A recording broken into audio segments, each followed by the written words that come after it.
So the response would be Bloodseeker again. This is really funny to see, because, okay, so Fnatic picked Bloodseeker, and they ran over Seeker with it. Then IG tried to pick Bloodseeker against Secret, and one of the problems Bloodseeker ran into was playing against Dazzle. Yeah. So now Fnatic are just like, okay, so we like our Bloodseeker. Oh, Dazzle was actually pretty good against this. We'll just get both, and we'll be done with it. I believe they didn't have Dazzle against Secret, right, in that game? I don't think they did. No, I don't think so. They did. Pretty sure. No, They played against it. This is a hero. This is one of the biggest surprises for me draft-wise so far in the tournament, including the wild card, is how high priority Dazzle is getting compared to what he has over the last month. Yeah. Like, he is really becoming just a flat-out first-phase pick and ban, as it would seem. So that's pretty surprising for me. The biggest, not first-phase ban. The biggest strength of the hero is, I think, is lane. It's very good in the lane. Even though he doesn't provide any stun, lock, disable, but he's very good team fighting, and he doesn't give away. Like, the more important thing is he doesn't give away what direction the team is going in with the draft. So right. I think that's a very important factor on picking the hero early. Yeah, that's been brought up. I mean, especially at the caliber we're looking at for TI5, the versatility and kind of leaving your options open, making sure the mind games continue into the further phases is pretty important. I mean, the other thing I want to point out is, of course, just think about in our past games, how many times has a game been extended because of the shallow graves from a Dazzle, right? That alone has really changed the flow of many of our games in the past, as we see Undying now returning the typical Chinese treasure lane. This is a very... the two double durable heroes. It's a very dangerous combination to play against. So first of all, it's a great dueling, like Winner said. But in addition to that, the ability to block off a path with ice shards and then have a tombstone in the area. It's like if you imagine to fight on a clutch spot, right? If you fight on a high ground and you block off the exit path, then you have to run through the tombstone, which is absolutely that's just death. That's not happening. So this pairing is really good, and you have the frozen sigil on top of the tombstone as well, making it harder to destroy and slowing down even. You have to ban the Naga though. I think if you run. Yeah, the Naga is important to take out of the equation. So IG goes through with that. Storm being banned out by Fnatic, and then Lina also being banned out by IG. A hero that I've seen picked probably a little bit too often is Skywrath. I think Skywrath is just too one-dimensional when he does. He gets owned by BKB and provides like little to nothing in the later game and just dies in a couple hits without like even Dazzle. If you just get weave off, I think that's often good enough if you end up dying. It's a big contribution. It's a huge contribution. So I think that Dazzle should be as highly prioritized as he is. And you look at what Fnatic is gearing up, like lane dominance, a lot of physical damage. So they're going to look to take the fight towards, even though there's a Tuscan Undying, but they have the tools to destroy the Tombstone right now. A lot of physical damage in between the Razor and the Bloodseeker. Yeah, you guys were mentioning, especially for Bloodseeker, how fast he can get rid of that Tombstone, so maybe they're not too concerned about that.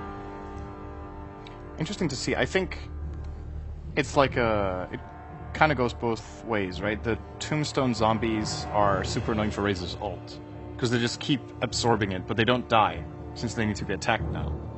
True. And the ult strikes the target that has the lowest current health, not the lowest percentage-based health, right? So the Tombstone zombie will always be the target. Or is it? I just feel like I have this memory of playing Razor against... I think it's percentage. It is percentage. Okay, so then you will never hit the zombies. Because that's a really big difference. I just have this memory of playing Razor against Undying, and my ult just keeps going to waste. It's like you never skilled out. Because it doesn't make sense, right? Because the old one would have killed the zombies because they were damaged by physical damage spells. Right. So, all right, I guess we'll get that. I mean, we'll find out. We'll find out. Yeah, we'll definitely find out as we. I'm sure it's going to happen at least once. And then Witch Doctor being more team fight, and it's really good to have Witch Doctor with Undying because it's sort of like it protects the Tombstone. You're trying to kill the Tombstone, but you're running into a possible coconut bounce or Death Ward, so it's gonna be difficult to run into the Tombstone with the Witch Doctor and the Tusk on the field with the Sigil. I feel like he's pretty good versus a tanky hero like Razor too. Doesn't really get affected by the unstable current too much. Wow, and this is more stuff to kill the Tombstone. They just keep going back and forth. I mean, hey, we're going to kill the Tombstone. Hey, we're going to protect it. And, well, here's another hero who can kill it. Next, we need the Pugna, man. Fighting into Fnatic's lineup is actually incredibly difficult. If you're engaging into... Okay, they're not going to try and fight. Yeah. They're like, all right, you win. You win that battle. We'll back off. Fighting into Plasma Field and Razor ult. Serpent Wards, this was similar. And Blood Right is Yeah. Extremely good. Similar to what happened with the game, remember with Select, where they had 3 picks with Undying, then okay, this is not good. Oh, yeah, Remember you're the other right. day? Yeah, yesterday, in fact. And that didn't go so. And they yeah. went on to proceed Plan B, which is also PL. Yeah, they did go with PL. Yeah, it's like a similar transition, Yeah. during the draft. Viper just being banned Could out be. right away by Fnatic. What about Looks Ember? like we- Ferrari Ember? We have a little bit of an update right now. Navi just What is beat it? Cloud9, so Okay. that Ooh. one is a 1-1 draw. It was a very short game, Yeah, 25 that must minute, have been 25 super minute short, crush. So as our predictions, Cloud9 games go beyond the hour. 25 minutes is what it took Navi for that one. Wow, So, that feels so really that's a good. draw. Okay. Which means they both have 1 point currently, right? Yeah, both of them only have 1 point, Yeah. so evening out there in Group A. The Brood Well, does get the banned. Brood actually, It made it through the second yeah, phase. it actually made it through far. But I mean, I think they figured, especially just given how much they were emphasizing the Undying and the synergy between that, Yeah. Fnatic would have to react to that. But and then now again, wanna it take was the out. same player who played Brood and Bloodseeker for Fnatic, so it probably Ah. played a little into that fact that we might not have to worry about the Brood so much because it's the same person playing it. So, but if that's the logic, why ban it now? Because still, just in case. Yeah, Is just it like a because in case Phantom move? Lancer is particularly weak against that, so Okay. you don't want something like the last game to happen again. So there'll be Mike- Shaker to finish. Okay, it's Wow. an offlane Shaker.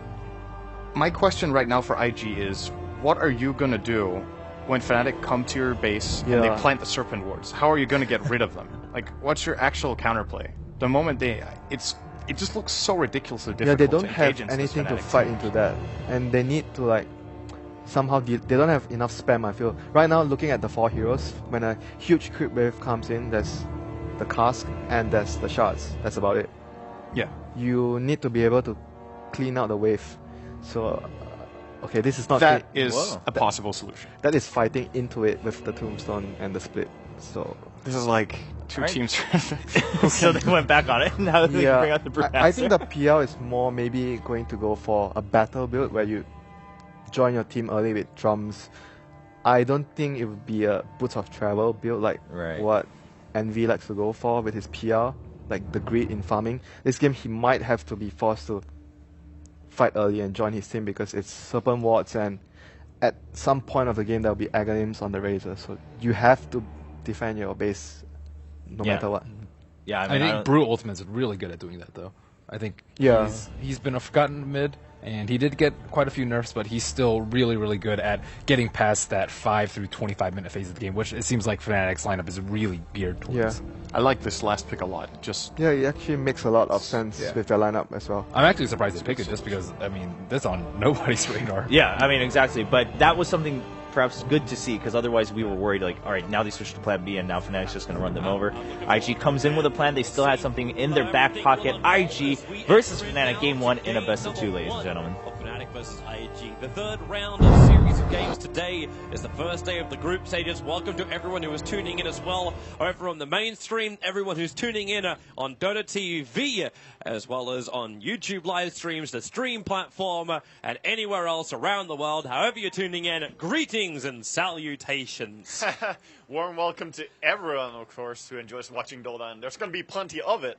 This is our last series, but there will be people taking over after us as well. Yeah, we have Mon Capitalist as well as Blitz Capitalists? coming in. They'll be replacing us at the end of the day. But we're Toby and Waga. We're the bling bling combo. Yeah, we get the morning shift every day. We warm up the booth for them. That's right. When we wake up in the morning, we wake up to the foghorn. All right, so let's see what they're actually doing here on the first minute. It seems that Fnatic are completely going to control the bottom rune. They have also been spotted by the early ward drop by the Tuskar on bottom. So they have seen that Fnatic are powering down on that bounty rune, whereas Ohio is trying to sneak and steal this top rune, but it's going to be dangerous to do so. He's going to block off the Brewmaster, maybe? He'll just let it go. It's too risky. There's no reason to really try and contest that. Just let him have it. It's almost a pleasure. No, it's not almost. It is a pleasure to watch the Brewmaster. I'm just really worried it's going to turn into a bitter sensation in my mouth when Ferrari just gets nailed so hard. Yeah, I mean, we'll see how it works, but he's not on the lane that he would be dreaming of, as it's not the Bloodseeker mid. It is, in fact, a safe lane Bloodseeker with the Dazzle as well. However, he has faith. Faith is here. Gonna help him out a little bit. At the same time, okay. Johnny's also here with KOAXY. Leech a couple of the early levels. The static link forces Ferrari off the lane, but he does get his early bottle, so we're going to turn into like this, what, clap farm kind of style for Ferrari? I mean, he just wants his bottle as early as possible. He got it immediately when he picked up his bounty rune, and if he gets to boots as well, he can pretty reliably take runes and farm just with the spells that he has. Is Johnny overstaying his welcome here? Like, Ferrari's going to get up in their face, but what is Johnny really bringing to this lane as a Shadow Shaman? Yeah, Mushy, actually trouble bottom lane. I think got caught in ice shards underneath the tower, trying to run away. Decay dropped him low, and Lure just punches him down. And that's first blood going the way of Invictus Gaming. Good start. Terrible start there for Fnatic. They're safe lane Bloodseeker. You cannot die on that roll. That's super crucial. The Dazzler was busy trying to do counterboarding. Yeah, and that's going to give such a good start to Luo now. And of course, Faith is happy to be part of that kill as well. And now Johnny comes down, they snowball under. It's all on Kerchik. They get the tombstone down. This will help him fight back Johnny. He might be in more trouble. They're getting rid of the tombstone, but Mushy is losing so much life. The decay does the work. And is there any more damage? No more snowball. But Johnny, Shadow Shaman is just such a slow hero. 1 second till decay. They already get the kill. It's 3-0. Invictus Gaming just opening up a new one on the bot lane. We're like, yeah, Tusk and Undying, but how are they going to lane it? Yeah, they just go down there and take over. They show it's their lane, they own it, and they're running this now. Haste Rune is going to be picked up by might Faith. be in trouble too. Chuan? No. Yeah. Sorry, once I saw the paralyzing cast come out and also Ferrari moving in, if they got a clap, combining with the first level up in Malediction, Ohio would have been licking his wounds. He's already down to one tango on an off-lane Earthshaker. That would have been very. It would have been more than a snowball. It would have been an avalanche for IG. Yeah. Like, you would have lost your off laner. You've basically lost your safe lane already. Yeah, definitely. That was a weird fissure by Shaker, just holding the neutral bridge. I don't know. I'm just watching the other lanes as well, trying to look for some salvation here for Fnatic as their safe lane is just crumbling already. Ferrari getting up in KOXY's face. KOXY is going to be able to steal a lot of damage every single time, but that's why Ferrari's trying to clap farm. But he's 5-1 up against 15-12. KOXY has destroyed this mid lane. That's your upside, Waga. Yeah, KOXY has this on lock. He definitely does. Doing a good job. He had the help from the Shadow Shaman in the beginning, so doing really well. Top here, just John being annoying. They're TPing in. Johnny's on the way in. The Fissure, though, on the wrong side. So, Johnny, this TP is for nothing. They need to have the shackles go to work. Yeah. Too bad he couldn't get the proper Fissure there. Nice try, though, with the TP. But yeah, this Brewmaster is really struggling to get anything at all. He does have the haste rune, of course, but the last hitting from KOXY has been really good. Yeah. Maybe it's a point, too, where IG have to consider... Well, they can't really rotate Chuan into that mid. Like, he's not going to be able to do that much. Yeah, no. I don't think John should run there. Do you just wait for level 6 brew? Like, is that all it comes down to? Ferrari, in the meantime, just gets as much farm and wait for level 6? It's nice to get Blink Dagger early on Brew, but the main reason that you put him mid is to get levels fast. If you get level 7, 6 is nice, but 7 is really when you start killing people so strongly, because your nuke is just phenomenal. It deals so much damage. But, of course, the ulti is a major part. Johnny coming back to the middle. He still needs to find some levels here. He's got Shackle as well as his Ether Shock, but that's all. He's not finding a lot, is he, on this Shadow Shaman? Not really. Well, she's actually found a hell of a lot of CS for this bot lane.